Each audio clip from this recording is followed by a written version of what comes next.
Now, we will proceed to our next panel discussion, and we will be discussing the wholesale industry and its significant influence. Please welcome our panelists, Cengiz Oztelcan, CEO GBI, who will be joining us virtually, Amaru Chavez, CTIO, MTN GlobalConnect,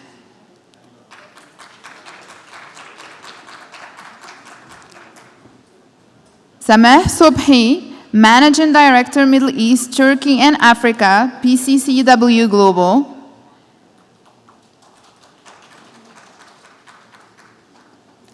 Nabil Baccouche, Group Chief Carrier and Wholesale Officer, E&, Eric Handa, CEO, APTelecom, Alex Lee, Managing Director, China Mobile International Middle East, and Michael Farrie, Head of EMEA Verizon.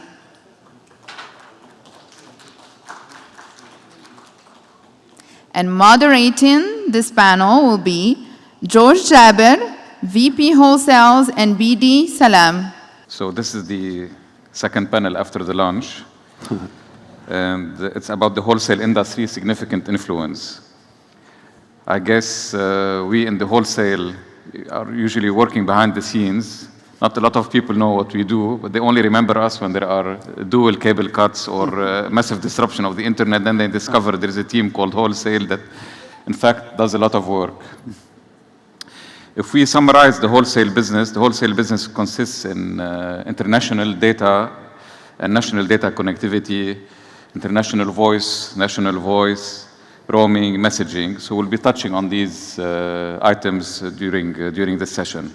First, why don't we have a quick round of introduction for each panelist, please? Sure. Hi, everyone. My name is Sobhy, and I'm the Managing Director for PCCW, looking after Middle East, Turkey, and Africa region.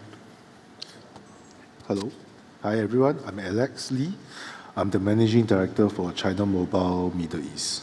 China Mobile International Middle East, sorry. Hi, good afternoon. My name is Amaru Chavez. I am the Group CTIO for MTN GlobalConnect. Good afternoon. I'm Nabil Baccouche. I'm the E&D Group Chief Carrier and Wholesale Officer, managing, let's say, the group function at E&D. Good afternoon. My name is Mike Farrie. I'm the Head of Sales for Verizon's VPS, which is essentially our wholesale division, responsible for our voice and data and network business across Europe and the Middle East. Good afternoon, everyone. My name is Eric Handa. I'm CEO of APTelecom. Unlike some of the other panelists, we're not an owner-operator of a network. We specialize in digital infrastructure consulting. We advise companies that are looking at the wholesale space and digital infrastructure assets, such as subsea, data centers, edge DCs, and fiber networks. Okay. The first question for Sameh, how is your company helping the local operators here in strengthening their international connectivity? We have been working over the past 10 years very closely with most of the telco operators in the region.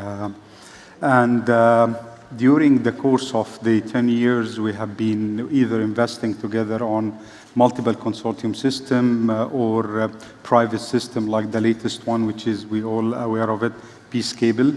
Apart from this, and as a tier one internet provider, we also contribute a lot in growing the internet capabilities for the telco operators, whether through a direct peering or selling IP transit directly. On top of this is on the wholesale side. On the enterprise side, as most of you familiar, PCCW has one of the largest MPLS and EPL network globally. So we are working very close with our partners in order to deliver end-to-end solutions, whether enterprise, small and medium and large corporates. Okay. How do you see the pricing behaving in the last 2 years? Because of the massive growth in bandwidths, cost per unit or even price per unit has been dramatically drop down, but we see huge demand and growth on the pipes itself.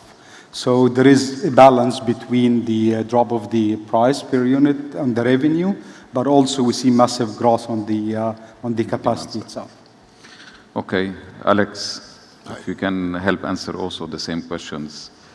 What is your company doing to help operators here in the region to strengthen their international connectivity? Yeah, of course, China Mobile is, compared to most of the people here, a bit later into this market, right? So, but we see big potential in the Middle East, and obviously we identify that it is our future revenue generation. Right now, most of it is obviously coming from the China region and Asia Pacific. So, we have actually committed to invest a couple of cables into this region, right? IEX to Africa. At the same time, we are also looking at building multiple POPs across the region.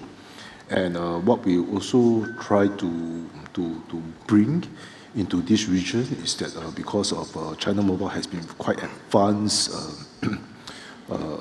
in 5G solutions, in IoT solutions, right? So what we try to do is implement, besides the connectivity with the basic infrastructure layer, of course, there are already applications like voice and roaming and things like that that's going on, but we try to bring in the 5G solutioning, the other level of applications that we think will benefit to the operators. So they give a new aspect of our revenue stream into this part as well. Yes. Okay. Are you involved in new submarine cables touching the region? Yeah, I mean, of course, To Africa has a lot of publicity, right?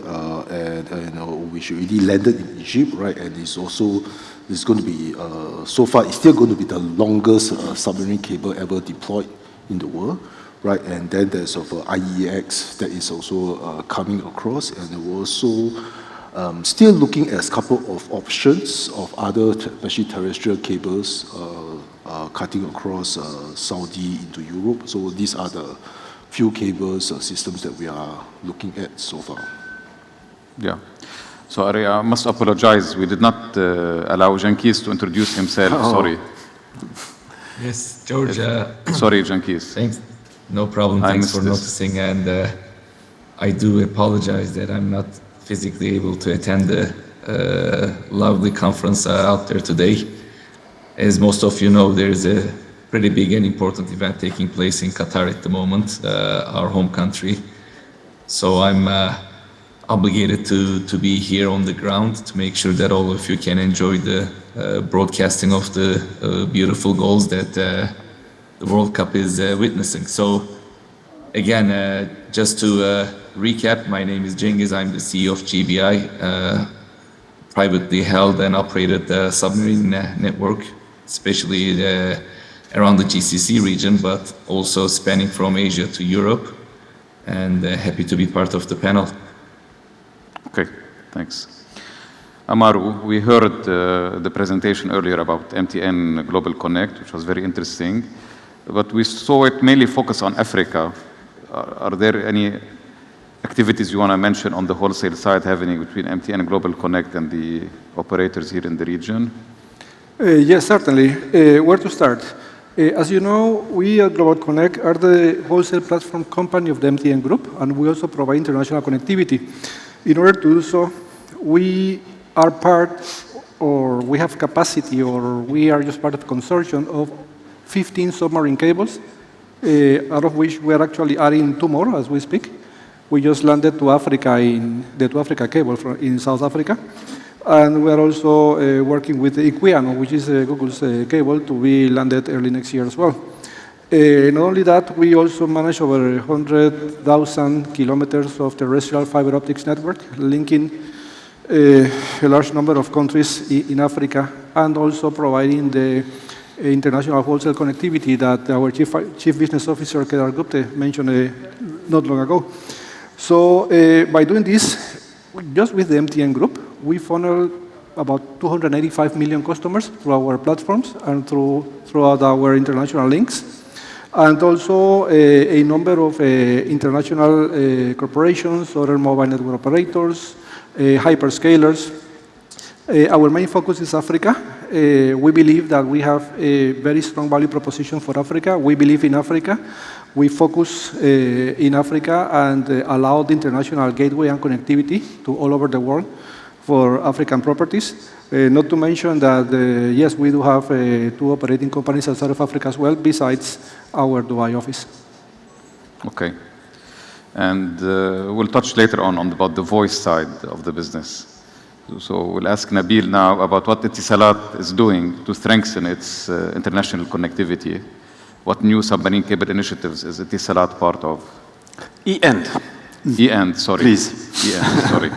E-end. So from an E-end group perspective, as you know, we have 16 operations across 16 countries, 160 million mobile subscribers. So from a wholesale perspective, as you know, we are active in multiple subsea systems, whether it's AA1, BBG, IMEA, CMI4, all those submarine cables, E-end invested pretty massively in those submarine cables. I think you are interested probably on the new initiatives. What are we doing? Yes, where we are heading Africa One and others. Yeah. Like the Africa One. Africa One, as you know, is one of the submarine cable that is leading by E-end. We have some group opcos like PTCL from Pakistan, like Mobily, like E-end UAE, investing in that submarine cable. We are leading the cable, but we are also bringing, let's say, members, consortium members in the club. This cable will connect Pakistan through the Middle East, Eastern Africa, through obviously Saudi and Egypt, all the way to North Africa and Europe. So it's a 8-fiber pair subsystem, pretty interesting. We are actively, let's say, embark in this Africa One. We know that in the past there were some debate whether we should revive this cable or not. I think now it's going full-fledged, and it's going to happen, and it's going to happen in probably the next 18 months or so. We are expecting this new cable to be live mid-2024, hopefully. Mid-2024. Okay. Mid-2024, inshallah. I think what is important, because here we are talking about PTCL, UAE, Mobily, we also have Amaru Telecom. Part of our group entities. I think what Amaru Telecom and the 10 extra subsidiaries have accomplished also is pretty interesting. Launching the West Africa cable, WAC, connecting Morocco, Casablanca, and I will not debate about football today because I know everybody is still enthusiastic about football, and I think what they have done yesterday was pretty historic. And seeing, by the way, the Amaru Telecom headquarters completely enlightened with the Morocco flag was pretty impressive as well. But to go back to the West Africa cable, connecting Morocco. That's a new cable? That's a new cable? It's an existing cable, just recently launched, connecting Morocco all the way to Gabon. It's mainly to cater, let's say, the 11 subsidiaries of Amaru Telecom Group. But the interesting part is that it's not just connecting Morocco to Gabon, one of our sister company, but we'll connect also through multiple landing stations, Ivory Coast, Benin, Togo, but also the enclaved countries. And this will create and bring digitalization to those enclaved countries. Countries like Mali, like Burkina Faso, like Niger, will have this kind of connectivity that they didn't had before. And I think this initiative of West Africa Cable will bring this incremental connectivity and will bring also, let's say, the new players, the cloud players, the content providers into that region more and more efficiently, I would say. Okay, good. So, Michael, if you can tell us about Verizon's activities in this part of the world, especially on the wholesale side, and mainly on the connectivity side. Yeah, no, absolutely. So, I mean, the Middle East and Africa, we certainly see as a key growth market. So we have, across Verizon, we are consortium members on 80 submarine links, and into this region, it's the EIG link and CMI4. There are key routes in. And that's really to provide our partners in region connectivity across our network in Europe and obviously our partner network in Europe, and then back over to the US. And then similarly, we're using those same links to provide our enterprise customers connectivity using the in-region partnership links here in the Middle East and North Africa. So there are our key links in. In terms of sort of immediate plans to maybe increase capacity, I think we're always looking at our upgrade rights and seeing whether to exercise those. And I think we've made such investments in the past. The real focus now is about maximizing the return on those investments. And I think going forward, where we're looking perhaps to procure more capacity, we've got CMI 6 coming up, CMI 5 cables we're not incidentally consortium members on, or probably planning to be. But we're looking now at a more of a lease model than a speculative invest and let the business come. But we're absolutely committed to the region, see it as a huge growth potential, and yeah, a number of routes which we can offer to the market, but equally a number of routes which we can procure from the market to support customers looking to come in. Okay, good, thank you. Eric, I think you're in a good position to advise us a little bit what's happening in this part of the world, because you can see it from a consultancy perspective, right? So we heard now about To Africa, we heard now about Africa One, but we know also there is Blue Raman, there is also Peace Cable, Centurion, Link One, many other EMC cable, many initiatives happening in this part of the world. Can you tell us which initiatives are you involved in, and how do you see the submarine cable business in this part of the world for the next few years? Yeah, George, I'd say that some of the geopolitical issues that are facing markets like the Trans-Pacific Corridor are having implications potentially in a positive way for the Middle East. Geopolitically, certain carriers out of China right now do not have the ability to land in CONUS in the continental United States, the western seaboard of the United States. Because of that, from APTelecom's perspective, we see more connectivity from the Asia-Pacific region, from Hong Kong, Singapore, routing following the CMI 6 piece sort of routing. There is a over-dependency on Singapore right now in the Asia-Pacific region. As great as Singapore is, it is fairly small in terms of its proximity of landmass. There was recently a moratorium on data centers that was just lifted in Singapore because of the concerns on power, on electricity. It was roughly estimated that 7% of Singapore's electricity was being consumed by data centers, and that trend was not sustainable for the city-state of Singapore.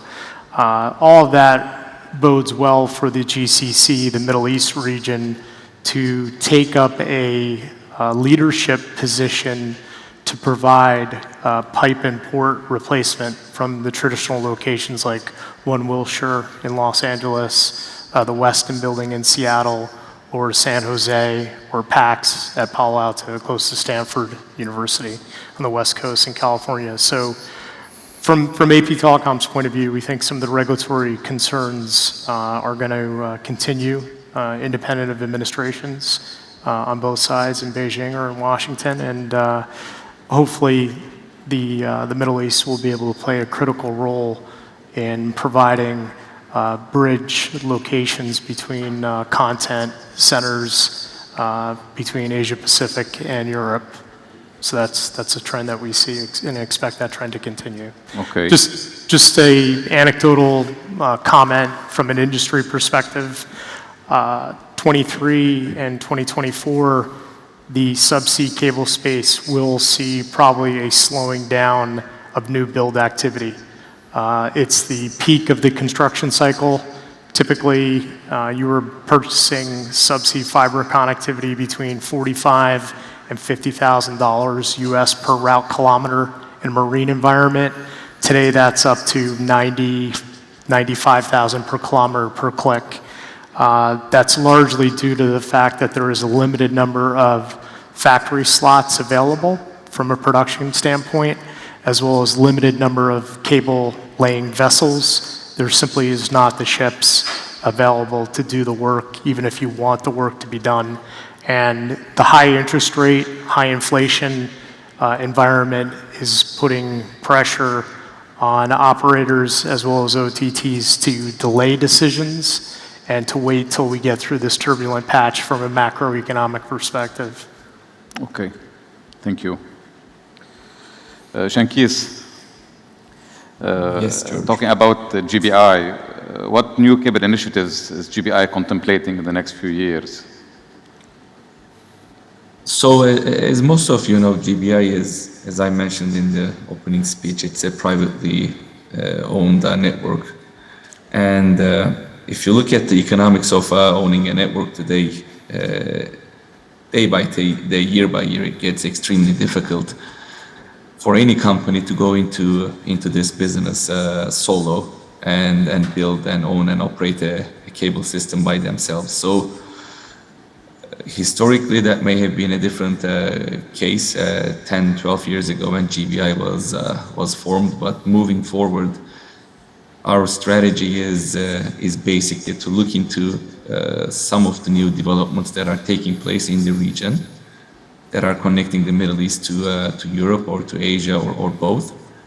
And we're looking to take part in either in those private consortiums or public consortiums, larger consortiums, right? Rather than taking the initiative and building the network again on our own and expanding our footprint just 100% with 100% ownership. So this time period, from now until probably 2024, 2025, we expect that at least 2 or 3 of these systems that are being discussed and planned will RFS, and for sure will be part of either one or maybe multiple of these new systems according to what future strategy holds for GBI. Okay. Continuing on with you, Cengiz, we'll talk about the OTTs and the hyperscalers. You know, we think about Amazon, Microsoft, Google, Meta, Facebook, etc. Such companies, as you know, they expect to be set up a presence in this part of the world, but also to have pricing points that are very similar to Europe and United States, correct? How do you see the work with these hyperscalers, and what do you think should be done differently? Look, like you said, it's inevitable that they will come and establish footprints in this region, and we're seeing this, right? Talking about our home country, Qatar, right? It's publicly announced that Microsoft Azure and Google Cloud have made significant investments into Qatar, and we're talking to the others as well to see if we could work with them. One point that you raised, obviously, is it holds true. They do want to make sure that their investment levels are similar to the regions or the countries that are probably less expensive than this region. But Eric mentioned a couple of things that are important, right? The regulatory environment, especially in this region, is still somewhat immature, and I think the hyperscalers do understand that it's not an easy region to do business with on a standalone basis. They do need partners like ourselves and a bunch of the other panelists around the table. And they do understand that the complexities and the price points in this region are actually not similar to what they're probably accustomed to in the western part of the world.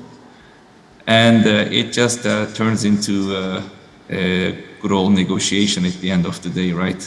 What they would like to achieve and what we could provide to them. But at the end of the day, they will be here. They are already here. They will increase their presence. And inevitably, they will be part of our day-to-day commercial business life. And we will continue to work with them.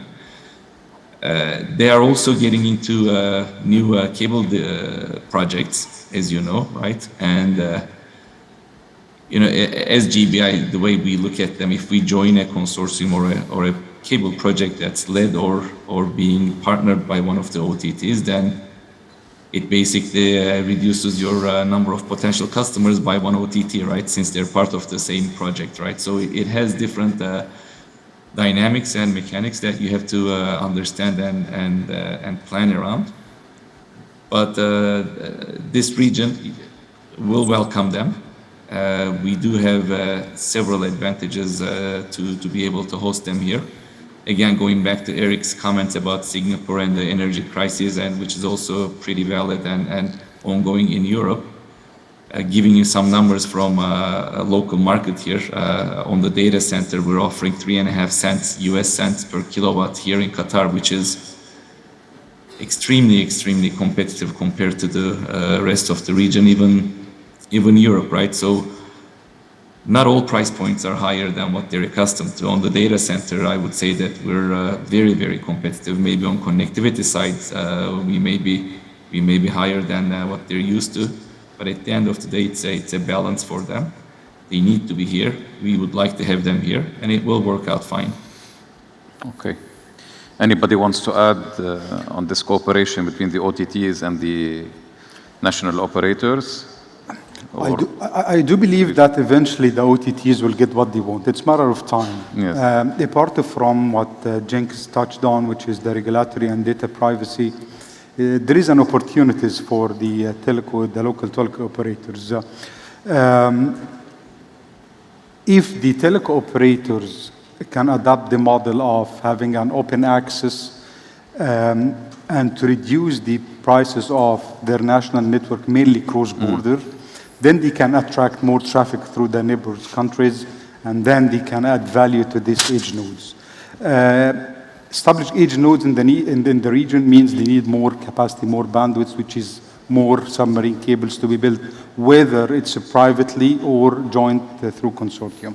So it will happen, but I think we need more time. Do you think STC, when they established Center 3, is it a step in this direction? I do believe this is their long-term strategy, that they want to replicate what UAE managed to do a few years back, which is having more hubs like Smart Hub and Data Mina. But we have not to ignore that the organic traffic from Saudi is huge. And this itself is an attractive point with the OTTs and hyperscalers to establish their edge node there. Okay. Moving on to voice. Now, due to the pandemic, of course, there was a big pickup on the OTT side. Of course, all of us now are used to Zoom, WebEx, Microsoft Teams, especially on the business side. On the consumer side, for example, in Saudi Arabia, they opened all the applications except for WhatsApp. So everybody is now using the OTTs to call on the consumer side, but also on the business side, it's more as we said, Microsoft Teams, Zoom, WebEx, Google Meet, etc. So for Nabil, how do you see the future of the wholesale business given these changes that are happening? I think it's undeniable, to say that obviously the voice, wholesale voice business is declining, is under huge pressure. In some markets, we see double-digit decline year over year. I think what we have done from a retail perspective is, first of all, to launch those applications like Botim, GoChat. I think those alternatives are good, let's say, to have in markets such as UAE. But we have also launched, from a retail perspective, some corridors between countries. UAE India, UAE Pakistan, UAE Nepal, UAE Bangladesh, UAE Morocco. And this managed to stimulate also substantially the traffic up. What we have seen traffic going 10x, 20x, 30x by launching aggressive retail proposition. But everything comes to the wholesale. So you need to have aggressive wholesale deals between the carriers. And I'm not just talking about those operators, but in general, in order to be able to replicate and to give, let's say, those aggressive wholesale rates to aggressive retail proposition. So I think we are trying to manage, let's say, the decline. Obviously, we are also an active transit voice carrier. We are aggregating 15 to 16 billion minutes, let's say, a year through the UAE hub. We're working very closely to, let's say, our opcos, our affiliates, in stimulating, let's say, the traffic within, let's say, the countries. So we're having a couple of initiatives in order to offset a little bit, let's say, this decline. But obviously, the new application like CPaaS, UCaaS will hopefully also generate substantial revenues in the coming years that will offset a little bit the decline on the traditional and classic voice business. That is why also we see on the wholesale side many operators now giving all-you-can-eat pipe. For example, they give you to Egypt or to Sudan or to India. Absolutely. Let's say you pay a fixed fee and then you can dial as many wholesale voice minutes as you can. And for UAE markets, we have more than 100 countries where you have this freedom plan where you can call unlimited. Yes. So I think those kind of aggressive initiatives from a retail side will stimulate, let's say, the traffic and will push, let's say, our own subscribers to get out a little bit of those WhatsApp calling and move more towards, let's say, the traditional voice business.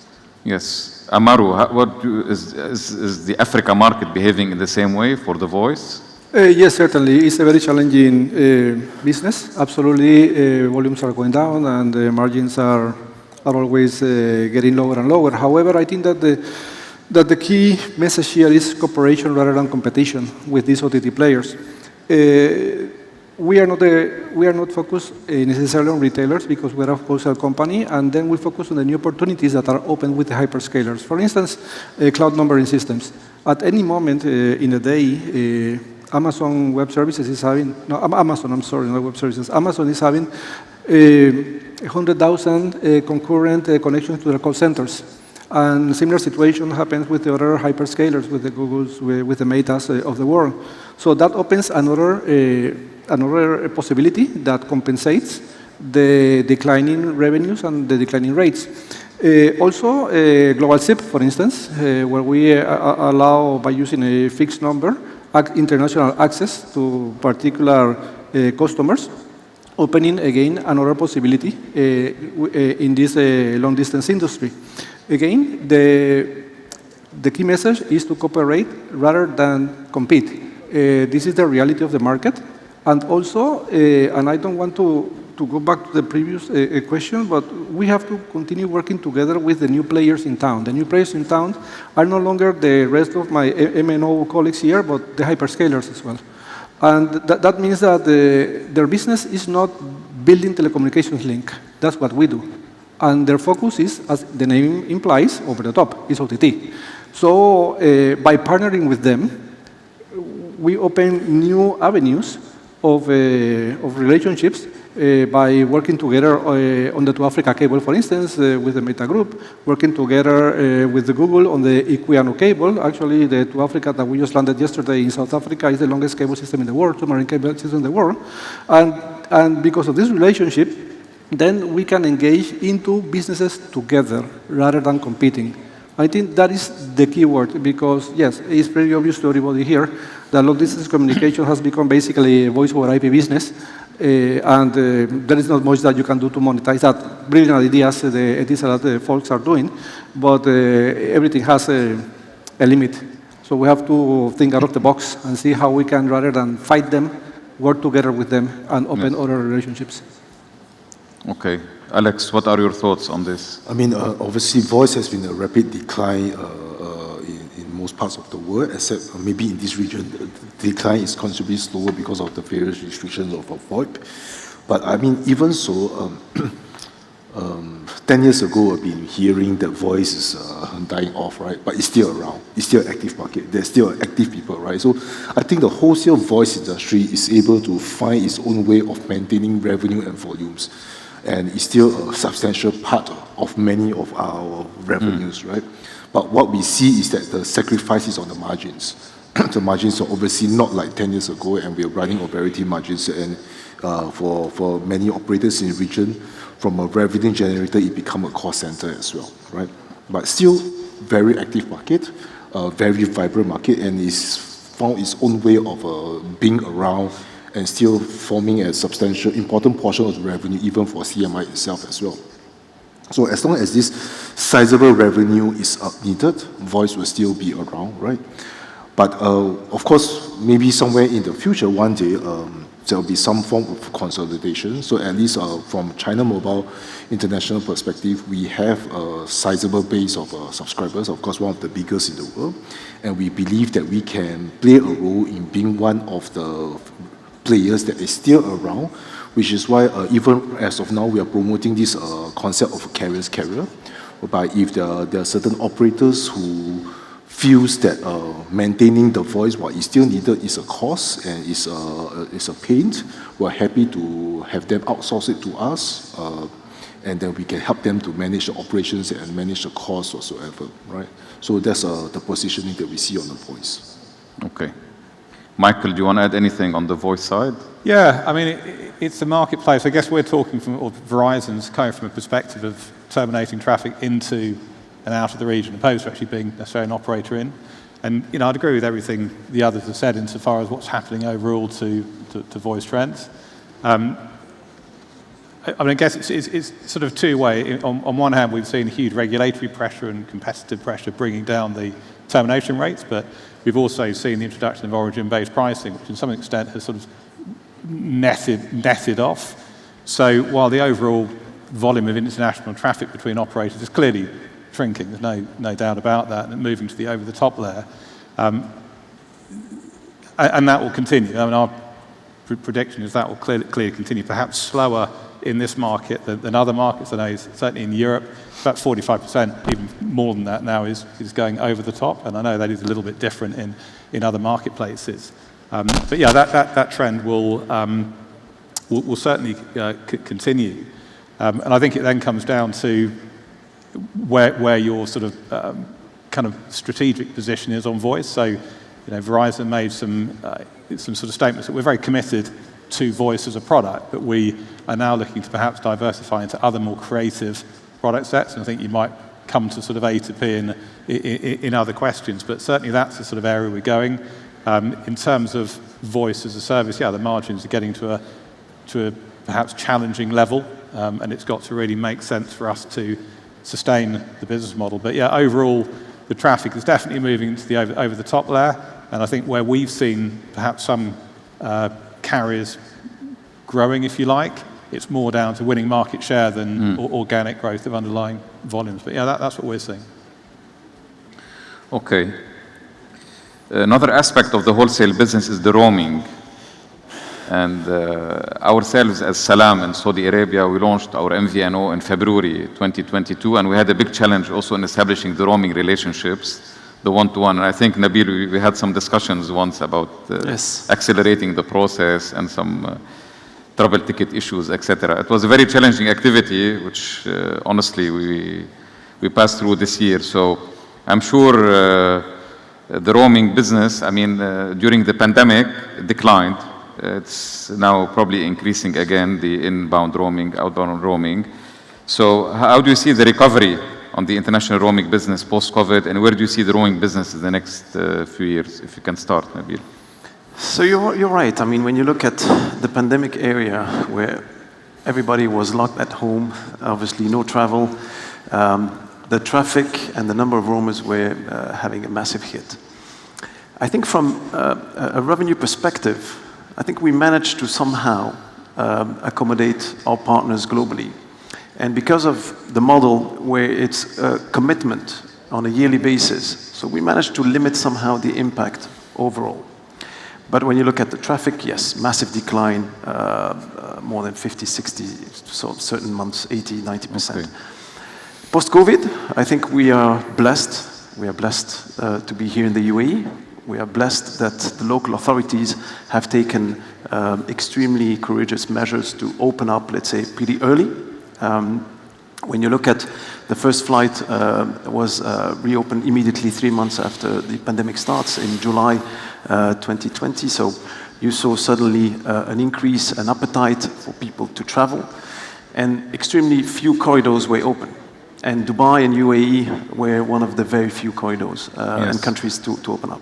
So we managed to see progressively, but pretty rapidly, an increase of number of roamers, number of traffic. We are in 2022. I look back in the year of 2022, and I see that my traffic has doubled compared to pre-COVID. Doubled. Doubled. Okay. And I think that's kind of initiatives that the government and obviously wholesale deals managed to operate that helped us somehow to have this kind of increase. So I think we can't complain compared to other regions in the world. So now we are seeing that this traffic is continuously growing. And an interesting fact is obviously also the World Cup. So thank you, Cengiz, for that. I think what we are seeing is also a lot of people having their base here in the UAE and Dubai, traveling, as you have probably seen 80 to 100 flights daily between Dubai and some other airports in the UAE to Doha. And obviously this also contributed a lot, let's say, in the increase of the number of roamers and the traffic, obviously. And when you talk about roaming, you said the revenues doubled, meaning for voice and data, or... Not revenues, it's the traffic. The traffic, okay. Yes. So traffic doubled compared to pre-COVID. That's an interesting, let's say, fact. And as I said, it's also a combination of wholesale deals. It's a combination of 5G roaming. I think we are, I'm proud to say, also one of the leading, let's say, operator in the country to open 5G roaming across the board. We have more than 150 live 5G roaming right now operational. And I think that also contribute to increase of the data traffic, basically. So multiple factors, and I think, yeah, we can say that we are pretty good here. Okay. And for China Mobile, Alex, you are a leader in 5G. I mean, we met a few times about the 5G use cases. And what about the 5G roaming? Are you also involved in that? Yeah. So, you know, addressing your earlier question about post-COVID, right? For the rest of, my CEO says, for the rest of the world, COVID is over, except China, right? So, actually, China, there's still a restriction, but I believe when China finally opens up, there will be an explosion of travel, of demand, which is probably a big boost in the roaming when China finally opens up, right? And what we see is that compared to 3 years ago, like what Nabil said, right? 5G roaming was not so established, right? Everybody was still starting 5G.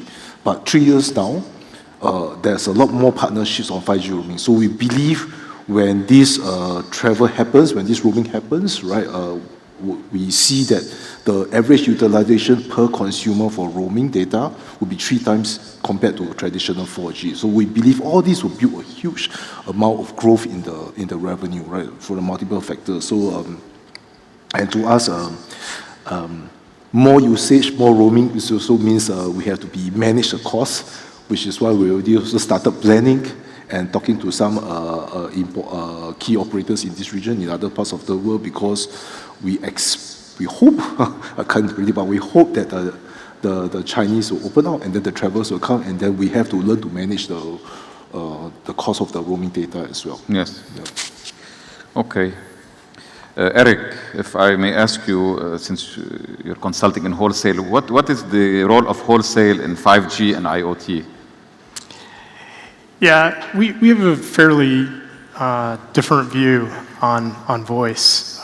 It's not a cash cow, it's not a rising star type of business. And one of the things that APTelecom advises a lot of our clients is on self-cannibalization, having the political will to say, this is a dying business and we're going to get ahead of the curve rather than someone else do it to us. The bomb is going to go off, so to speak. You might as well set it off on your own terms. There's nothing that could have precluded the industry, the telcos, from offering an OTT app like WhatsApp or Viber, et cetera, 6-7 years ago. But it was a willingness to hold on to the bitter end to protect the revenue stream that was dying anyhow. That probably, as a lesson for the industry, was a lesson learned. That if roaming or voice is really going to go away, wouldn't you rather keep the customer to use mobile money, to use biometrics for medicine, for $100, $150 or less transactions off of your phone to pay for your lunch or your taxi ride or what have you. So we advise a lot of our clients on a global basis to give the voice away for free, but try to supplement revenue in the form of mobile commerce, in the form of gaming commerce, in the form of healthcare commerce, other areas. So we don't see any point holding on to the bitter end because it's a losing proposition with declining margins anyhow. You might as well try to have a vertical extension of your product set. Again, this is our view. We think that protecting a market that's going to die as a product set is probably not a wise decision. It would behoove everyone as an operator to find a way to increase the amount of products that you can actually offer through the device rather than telephony. Telephony has been around since Alexander Graham Bell, going back to 1880, 1890. Yes. And there's no point of protecting voice when there's so many much more important things that can be delivered off the device. So we think that that's a lesson learned. There is a divergence that happens between the OTTs and the telcos. The OTTs are looking for the lowest price per bit, whereas the telco is selling access and they want the highest price per bit. But at some point, technology makes it very difficult to protect access. And as an industry, we have to get beyond just selling access. Selling access alone is a losing proposition. We have to sell services on top of the device. Okay. So as new revenue streams in wholesale, we see also the messaging business.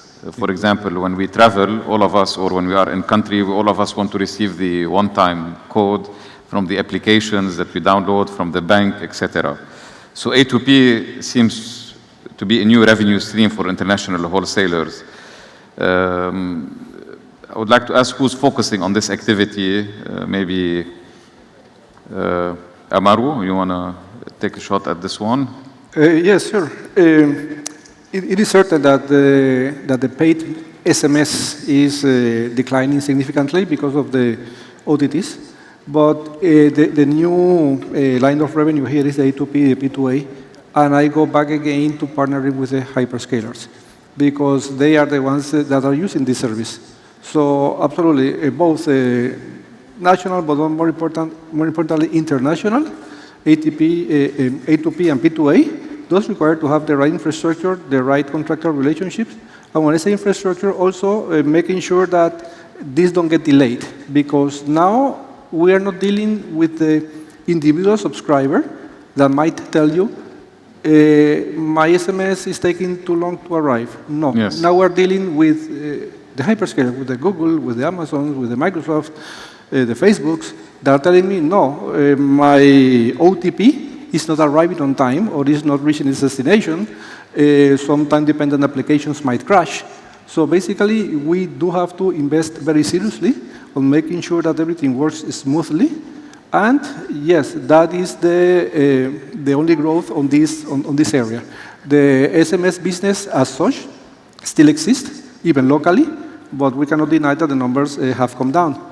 Having said that, what we have to, and we are very intensively focusing on, is into having the right application and the right contractual relationships and the right products to serve because we're a wholesaler, the hyperscaler customer that provides the volume to justify such platforms.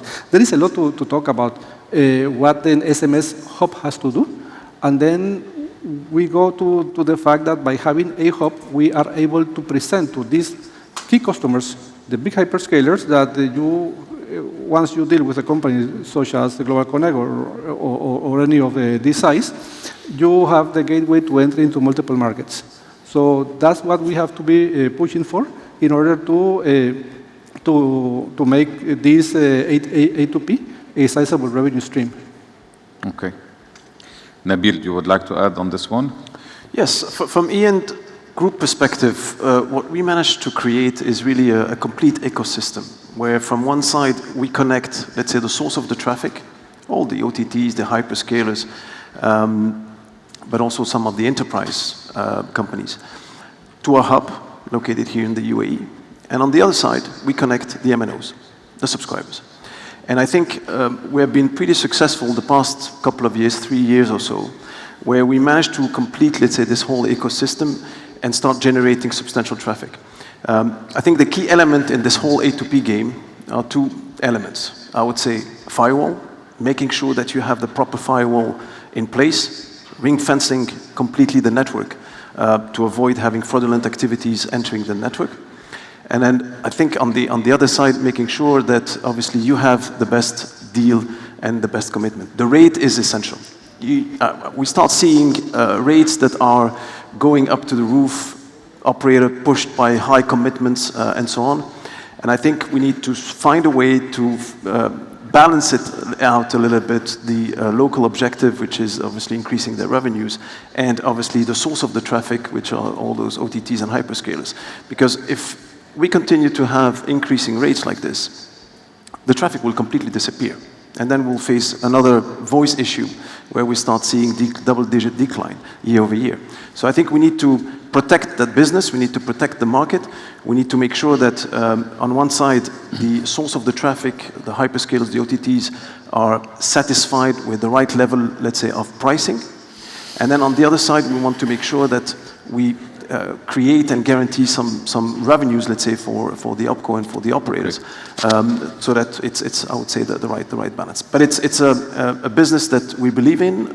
We are investing massively in this A2P activities, not just within the group where we managed to secure, let's say, the group traffic, but also beyond, let's say, the region, in Asia Pac, in Africa, and in some other part of the world. Excellent. Okay. Cengiz, a question about international connectivity again. How do you see the alternative routes to Egypt progressing? Like, for example, the northern route through Iraq or the routes through Jordan. Do you think that they are developing more and more as an alternative to Egypt?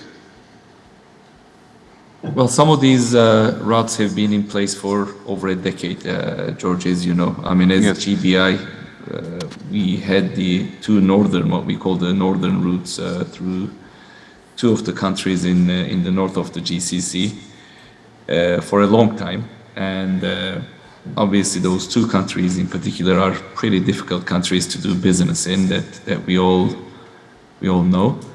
But some further alternatives are being developed, especially what we're seeing is, as you mentioned, through Saudi, right? So Aqaba is becoming an important point of consideration for many, and you know, as the political situations in the region ease up, those alternative routes will become more and more viable. A couple of the projects that you mentioned earlier are going to utilize those routes that are bypassing Egypt, so to speak.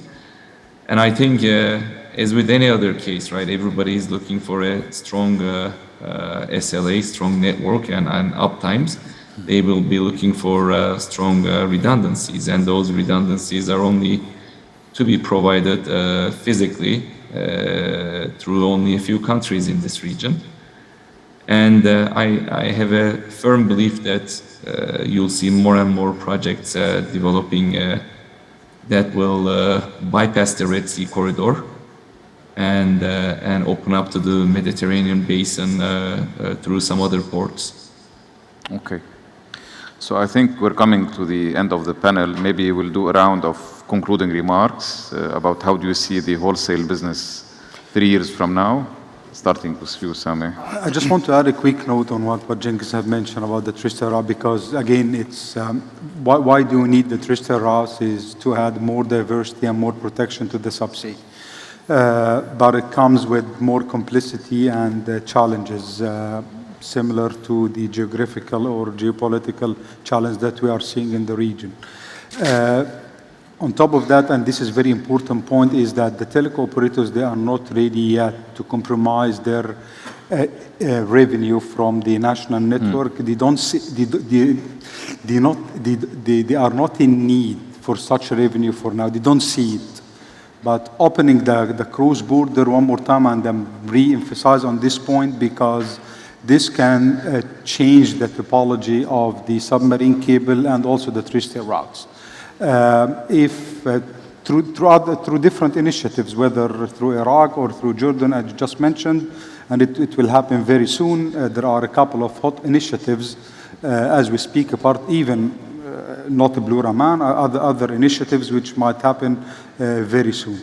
Back to your question, of course, we see more and more demand, not only in the GCC countries, but also in Africa. Since 2017 to 21, we saw a combined annual rate of 45% in East Africa increase of traffic, which can give us big signs about the demand and the more infrastructure that the telcos need to build to accommodate such traffic. Okay. Alex? Yeah. How do you see the wholesale business in the next few years? So, I mean, China Mobile International, we have an advantage that we have a big base of nearly 960 million subscribers that generates a base for us, that give us a kind of a base as well as a safety net to move ahead, right? So, but what we see is that the current traditional wholesale products are continuously facing a declining margin and declining challenges, right? So there is a need on both sides, which is externally, we believe we need to diversify out into more IoT, more 5G. I mean, I was just having a discussion with Nabil earlier that we see also like Internet of Vehicles, some of these things that which is not historically what a wholesale operator would do, but we have to move into this space in order to really add on to that connectivity which is here as a basic infrastructure. Internally, we feel that since there is more tools, we need to be more digitalized, even internally, but even externally, we've been pushing our sales to push their customers to use the digital portal, because we believe that will be the future. At the same time, we have the already capability to use AI, big data, to analyze our own internally and improve our efficiency, right? So this is how we see that in the next 3 years, this is the direction we have to push ahead. Okay. Amaru?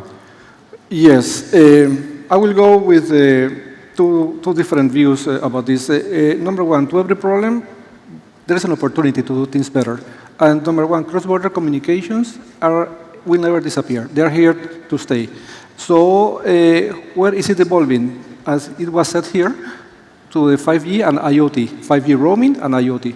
And 5G roaming is actually, although developing quite slowly because of all the complexities and financials of deploying this cutting-edge network, we face also the sunsetting of 2G and 3G networks in many countries, like in the United States, for instance, which in turn poses many problems that can be translated into opportunities for us. So yes, the wholesale industry, I see that might not grow in the same way how it has grown so far, but this opens other opportunities. Once you bring intelligence into the management of the wholesale activities, once you bring intelligence into being able to identify a type of applications that are mostly used while overseas, once you try to identify trends and you can act upon this, that you can put together specific business packages or roaming packages, there is a wealth of information that you can use to expand the business. On the other side, IoT. IoT and cross-border communications basically nowadays go hand in hand. There are several regulatory issues that obviously have to be ironed out in every country. But this is something that is happening. It's not going to happen. That is happening nowadays, and it's something that represents an interesting opportunity. And the second part of my answer deals with the nuts and bolts, deals with the wires. For wholesale communication, we do need the proper communication link. And here the name of the game is resiliency, route diversity, and capacity. And we cannot do anything that we have been talking about here unless we have the right network in place. And you know what that means, from load balancing to backup links. And once you have that infrastructure, then you can build upon it.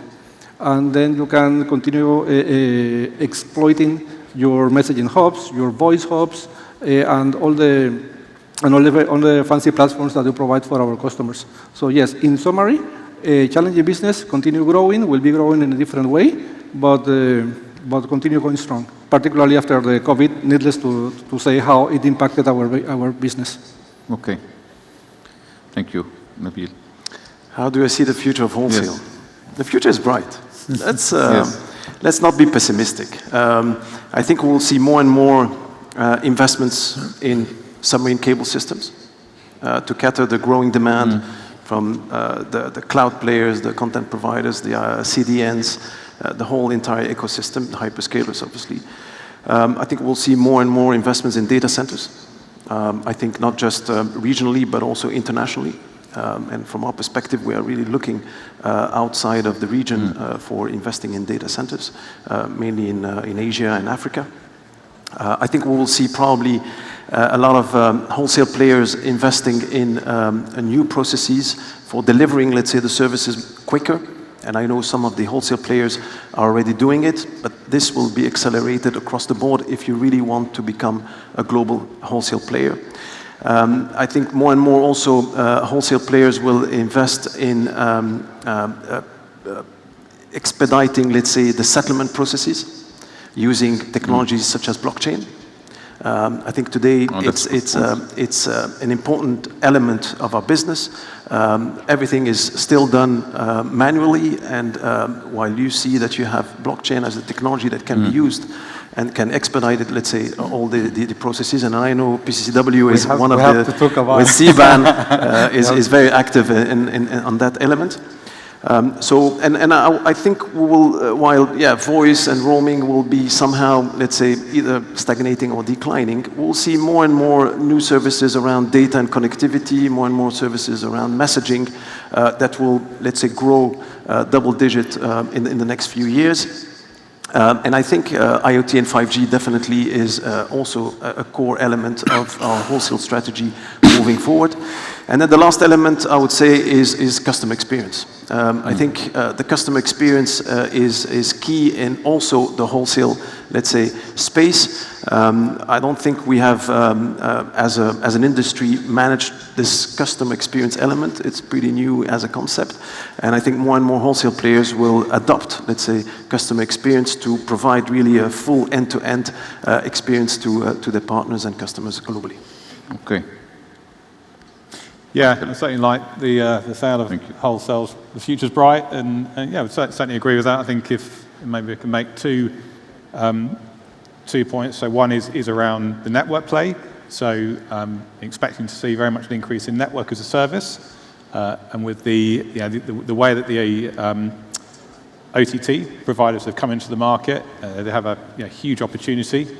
And as Mohammed said in his kind of opening keynote, they're here. That is now the market landscape, and you've got to adapt to that. So a lot of the kind of network commercial models that we've gotten used to, so annual rentals, 1 year, 2 year, 3 year contracts, that's really challenging now.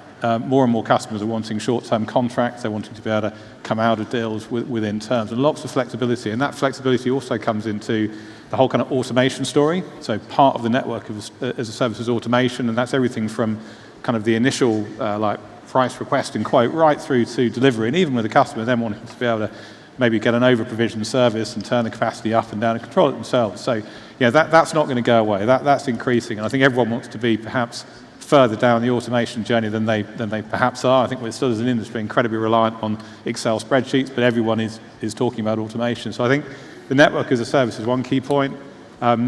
Another, and my second one is probably around maybe kind of focusing on not necessarily core competences, but sort of investment beds.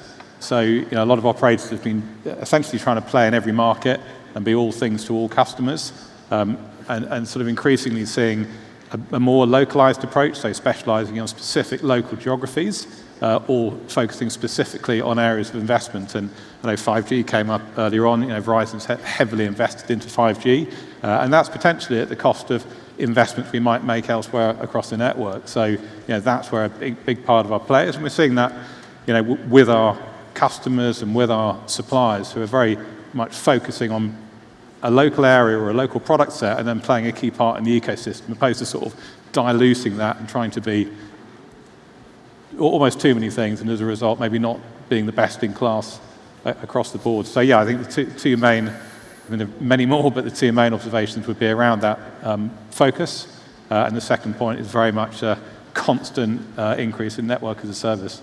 Okay. Eric. I would share the view of my two colleagues to the right of me on the panel that the future is bright from a wholesale perspective, and I'm fairly optimistic strategically. Tactically, things will change a little bit.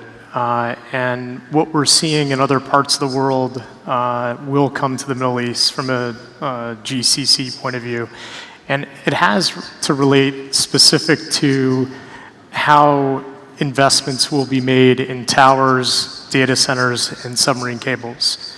Infracos are going to be more prevalent in the wholesale space. So the two examples that I'll leave the audience with today, I'll be rather short because I know we're on time.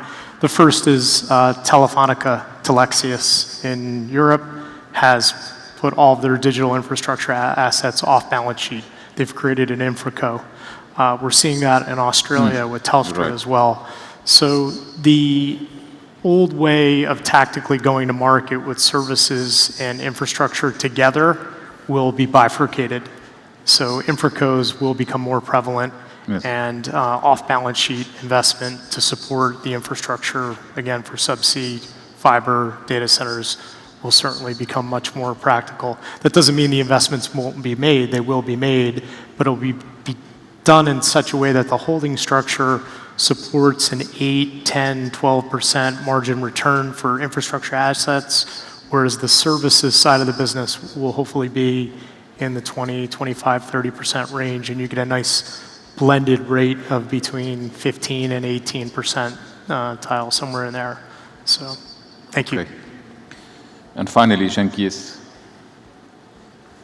Happy to get the final closing comment, George. So I'll just summarize it up in 2 sentences, right? I mean, the wholesale industry has been a backbone of the internet societies for many years, since the internet was basically invented, right? And we will continue to be an influential part of the internet society going forward, as long as we continue to invest, right? The approach of winner takes it all is what's going to harm us the most.